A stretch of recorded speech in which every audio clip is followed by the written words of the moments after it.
Naglabas ng saloobin ng aktor at direktor na si Coco Martin, kaugnay sa pagkaantala ng pag-ere ng kanyang bagong serye na si Gabo. Ayon sa kanya, kinakailangan muna ng kaunting pahinga ng buong team matapos ang matinding paghahanda at paggawa ng finale ng FPJ Batang Quiapo. Sa kanyang pahayag, inamin ni Coco na nagsimula na silang mag-shoot ng si Gabo, ngunit habang ginagawa ito ay napansin ng buong production team. Naramdam pa nila ang matinding pagod matapos ang kanilang trabaho sa pagtatapos ng Batang Quiapo. Humingi ako ng paumanhin. Sinubukan po talaga namin. Nag-shoot na kami ng si Gabo habang sinushoot namin ito. Nakita ng buong team na nakaramdam kami ng pagod dahil pinagandaan namin ang finale ng Batang Quiapo.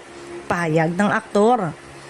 Dagdag pa ni Coco, nagkasundo ang team na pansamantalang mag-break muna upang makapagpahinga at makabalik na may panibagong lakas para sa proyekto. Sinabi ng team, kinakailangan namin mag-break ng konti. Magpahinga lang ng konti ang team, aniya pa. Gayunpaman, tiniyak ng aktor na kapag tuluyan ng nabuo ang serya ay sisikapin nilang maibigay ang isang dekalidad na palabas na papantay sa tagumpay ng kanyang mga naunang proyekto, gaya ng FPJ ang Probinsyano at FPJ Batang Quiapo. Sa kabila ng pagkaantala, nananatiling mataas ang inaasahan ng mga tagahanga sa si Gabo na inaasahang magiging panibagong malaking proyekto ni Coco Martin sa telebisyon.